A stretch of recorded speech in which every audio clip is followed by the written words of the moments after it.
Welcome everyone to our MISchool Data Technical Update for January 2024. And I'm going to add a Happy New Year to that for us all. So Happy New Year for the next 365 days, minus however many days it is now, around the sun. So Rhonda has put into our chat the tiny URL. So if you wanted to follow along with the slides that are part of our presentation today. My colleagues, I'm Christy Martin from the Macomb ISD, and my colleagues here today are Dr. Rhonda Provost and Cheryl Twishel from our Center for Education Performance and Information from the state of Michigan. And our other partner, Kathy Miller, is instrumental in these updates as well. The state leadership team has gone through an evolution. For MISchool Data, we were a regional advisory, and now we are a state leadership team. We've gone through that transition over the last year, and we're aligned with the MAISA regions. So we do have representation from each of those regions, and we have people contributing to our resources for professional development.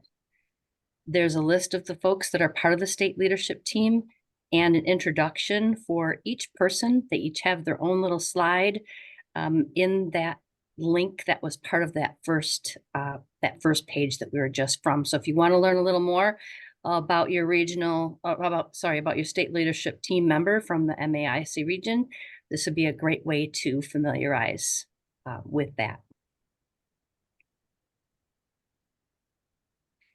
Our updates for technical and accountability administrators and professional development facilitators, we've been holding these pretty much on a monthly basis, and it's really helped us to keep in communication with people as well as gain questions and help troubleshoot.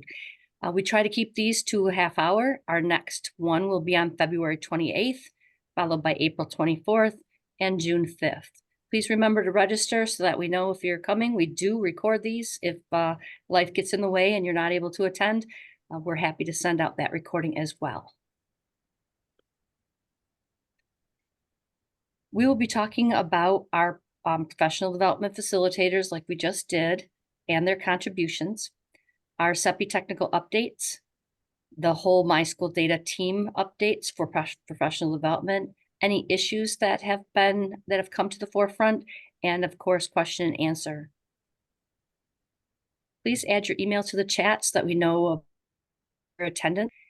That would be super helpful. I'm going to pass things over to our expert colleague, Cheryl Twishel from the Center for Education Performance and Information, CEPI. Cheryl? Hi everyone, and thanks for coming today. Not a lot of updates since November, December, but we'll get through them and hopefully not take up too much of your time. So we'll be talking about recently released data, what's coming soon, and leave some time for Q&A if you have any. Most recently, the annual education report's been released along with early childhood program participation. We did get our financial reports data out, as well as data on the English learner dashboard and a metric on the parent dashboard. So those are there for you to read. I'm not going to go through every single one of them.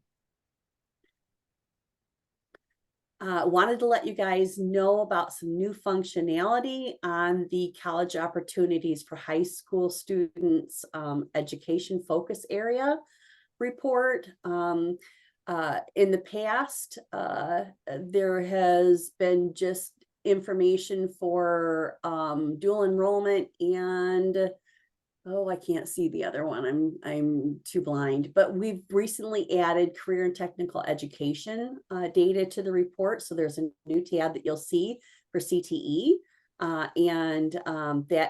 That's just been recently released within the last week. And there's no new data in the report. The new school year data isn't there yet, but the CTE data is there. So go check it out if you're interested. Sorry, I should have hit the slideshow. All right. As a reminder, for those of you that may not already know, We do have fully configurable user roles available in MISchool data. Specifically, there's an ISD user, district user, and school user roles that now all permissions except for that highlighted manage researcher files permission is fully configurable, meaning that you can grant permission to a user for any of those roles, all permissions or none of them, or in between, you know, whatever they need to do or complete their role. That way it's made to order and you don't have to switch back and forth between different roles. You've got one role that suits the user for any and all of their needs, including administering users and accountability.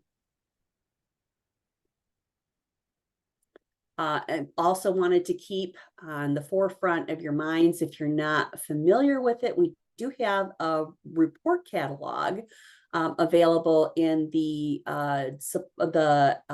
help and support menu that highlights or actually includes every single report in MISchool data. It's a downloadable PDF. It's a great tool for anybody. If you're not sure what a report includes, or if you're looking for particular data on MISchool data and you don't know what report those data are available in, this is a great tool for you to use. Again, it includes all the reports on MISchool data. And in the screenshot, you'll see like there's a table there for the student enrollment counts report, and it'll tell you when the data are typically updated, what kind of demographics data are there, the years of data that are available, whether it's public or secure permissions that are needed. And it'll also give you a brief description of the report and what's included in it, along with just a quick screenshot of like what the report itself looks like. So if you're not using this, by all means, keep it available and use it, because it's a great resource. Coming soon, we are working on the remainder of the financial data. So the district financial transparency dashboard and school level expenditure report will be coming out soon. And then there's a few metrics on the parent dashboard for advanced coursework, on-track attendance, and the peer data. Those will be updated probably within the next month. And wanted to remind you guys for the school services and offerings, if you have contact information or any of the school services and offerings information that you want to have currently reflected in MISchool data, the deadline to do that for the spring update will be Thursday, April 11th, and then end of year is Friday, June 28th. And I think I'm going to, at this point, turn this over to Christy again, so she can talk a little bit more about how you go about updating or finding that information. Great, thank you, Cheryl. First, in order to do the update for Points of Pride and where the information will be in the MISchool data portal, you need to have access to the Education Entity Master. And this is the master file of all buildings, entities that a school district would have that provide information to the state of Michigan, as well as qualify for grants and other funding. So this is a really important place. Every district has a person that has Educational Entity Master ability to get into that and have the permissions. So you'd need to go through and have the permissions. I did put a screen capture as well as a link so that you could download security forms if you're not the person yet that has Education Entity Master access. So if you have other questions about Points of Pride, this is a Michigan Department of Education piece of data, and it allows us to kind of brag a little and say, hey, we have all these things going on in our particular buildings. So here's where I would normally start this process, is in the EEM. Sometimes if I cannot remember where that particular portal is, I'll do a search and I'll say EEM space Michigan. And with that little bit, It'll bring up this blue and white screen, which is the older version. Same thing, takes me to the same place. But with this, I can quickly even search for different district or buildings without even having to go into the EEM with a login. And I'll go back to that in a moment. Once I log in with my login for business, I'll see my others. Can you flip back to that other screen for a moment? Thanks. I will see on this screen all the different applications that I have access to through the state single sign-on system. And you'll notice the first one is Education Entity Master, and the last one in my screen capture is my favorite, which is MISchool data. You can move to the next. Once you're in the Education Entity Master and you've logged in, you have your access, you'll look for your list of entities, and I've highlighted that in yellow. And then you'll get a list of all the buildings that you have access to be able to do the edit. I chose Bosmowski Center. That's a center program building for the Macomb Intermediate School District. And once I open that building, you would have points of pride, and I've highlighted that. This is where the edits will take place. Okay. In this particular part of the EEM, there are 13 checkboxes that you can tell about your building and give information to people that may be looking at your building to move in or to be able to take a look at what the building or the district offers. I need to go back one screen again, Rhonda, I'm sorry. One thing I did want to highlight is if I go to points of pride right here, it will not be in edit mode. And I learned this the hard way going back and forth saying, what am I doing wrong? Points of pride, if I just press on that, it says, oh, here it is, and it displays it for me. I have to edit entity first, and then I can go into points of pride and do my edit. So wanted to point that out to you. It's a very quick, on the next page, you can see it's very quick. Yes, no, yes, no, yes, no. And these are the areas that the Michigan Department of Education has approved to be part of our parent dashboard and information to our community.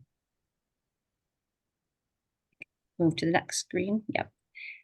So in our MISchool data portal, so now I've moved out of the EEM. I've already put in all of my information about my building or my buildings, and I'm looking to see what can the community see, what can the public see about that information that I've entered. If they're in the parent dashboard and they go into school services and offerings, it displays everything that I've entered. And this is available publicly to anyone who accesses MISchool data and looks at that parent portal. So it's in the district's best interest to fill that in so it doesn't look blank. But for me, in center programs, some of those checkboxes really don't pertain. So no problem. It's a specialized building. And I know some of you may have those types of specialized buildings too. But I wanted to point out where that data shows up in lights in the MISchool data system.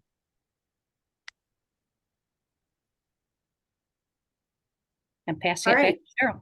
Okay, so if you were not at the last meeting in November, you may not have heard, we've been talking for quite a while now about inactivating user accounts that have not been, where the user hasn't logged in since April 1 of 2021.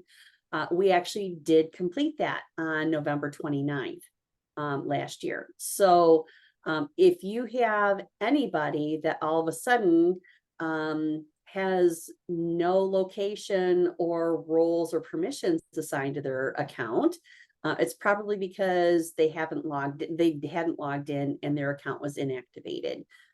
So if that's the case, then they'll just have to reapply. You'll have to re-add the information to their user account, and that will reactivate it. But just letting everybody know that that was completed in November. So there is a possibility that you could run into users that are saying, hey, what happened to my account? And just to add to that, I know we've been a little busy at the help desk with that deactivation because of the school accountability reports that were released in November, end of November, December in preview, and individuals at districts may not have had the proper access that they needed because of the deactivation. So anyway, stay tuned to that. And this is where we'll pause and ask, are there any questions from anybody? All right, thank you.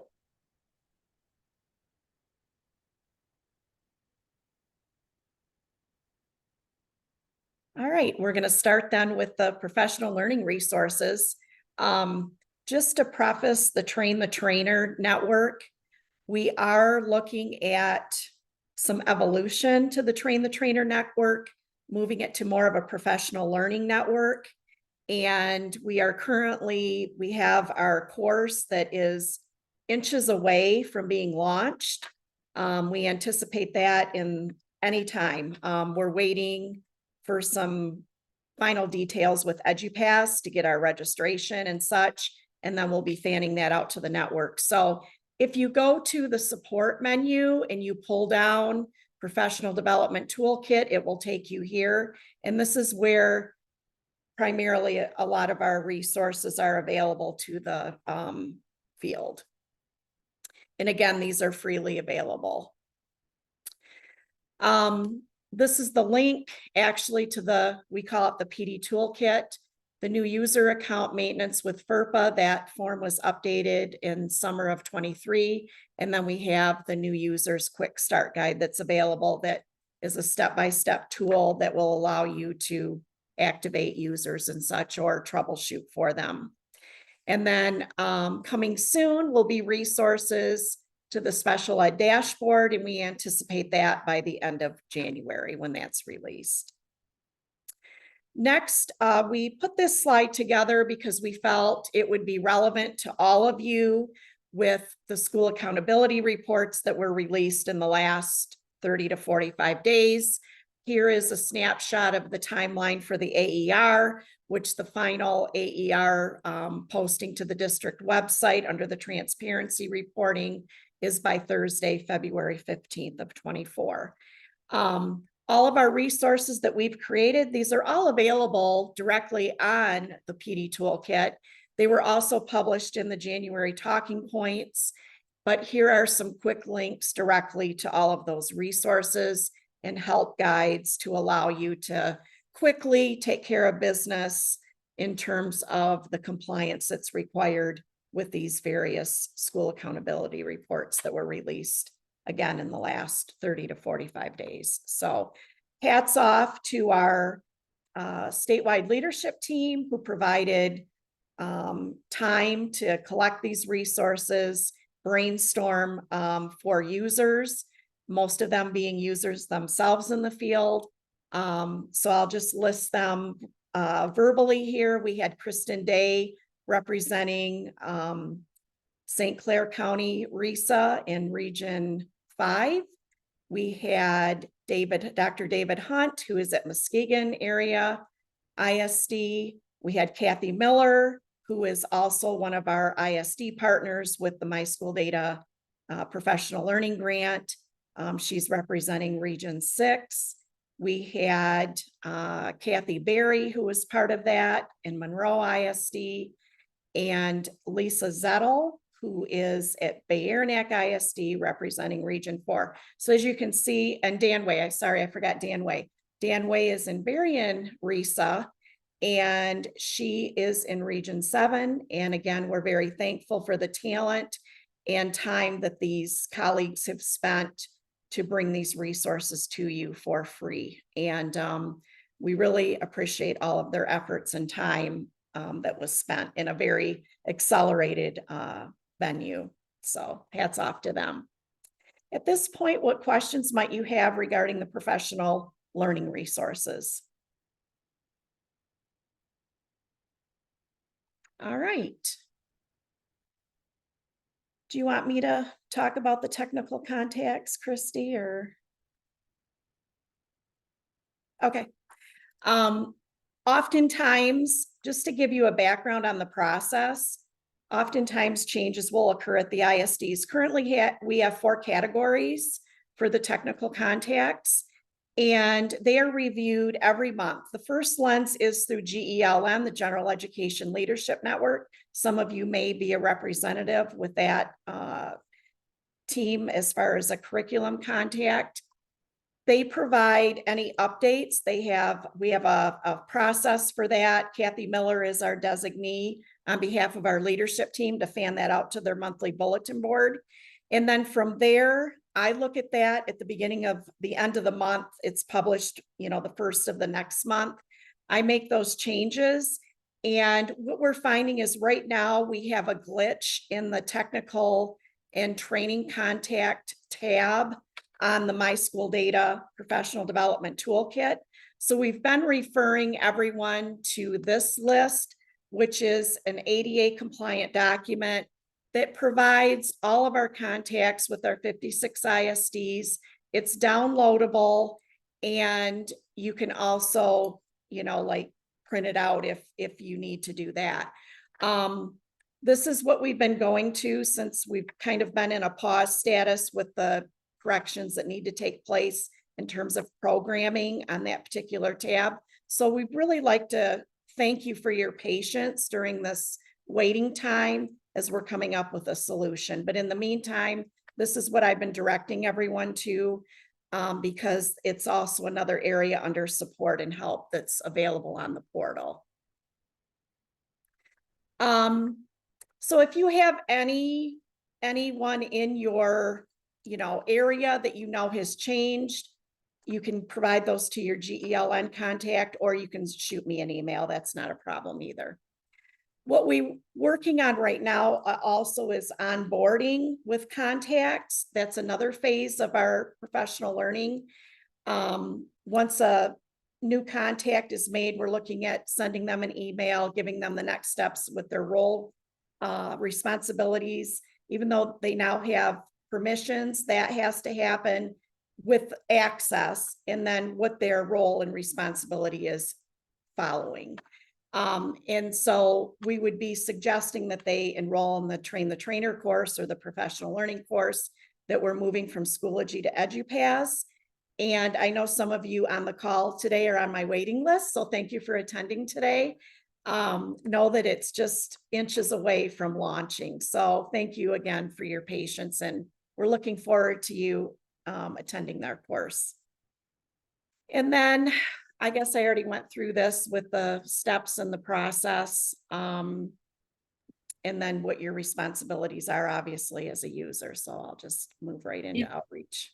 If you have someone that is moving between ISDs or moving between counties and you have access only to one side of it, please contact me. I'm happy to help. I'll put my email back into the chat, but I will be able to do that move with you and make sure that that person will be taken care of quickly. That way we don't have to have two different people doing the same exact work, and we make sure that person has access as soon as they possibly can. Great point. We have upcoming training and presentations in February. Again, we are a standing presenter at the GELN meeting every month. I guess I'm talking where we are in January, not February. MISchool, we were there this week. Some of you may be part of that network as well. And then our CEPI partners are presenting at the Office of Career and Technical Education conference that's held January 28th through January 30th. So those are our outreach and where we are being heard and spreading the MISchool data updates. And then our talking points, January's was released, highlighting obviously all of the accountability reports and resources for the field. And then our professional development toolkit, again, just to reiterate, you can also provide, we also provide our archives, and we have 8 quick start guides that are available for use as well. And then our next session for the technical updates is scheduled for Wednesday, February 28th. It has the registration link there. The registration link will provide you automatically with the Zoom link to attend these meetings live. And we will also have your information in the history to send with the recording link. And those are only available, I think, for 30 days following the session. What questions might you have around our outreach and communication?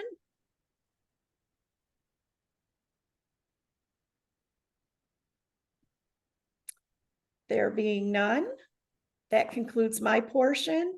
Any other feedback from Seppi or Christy?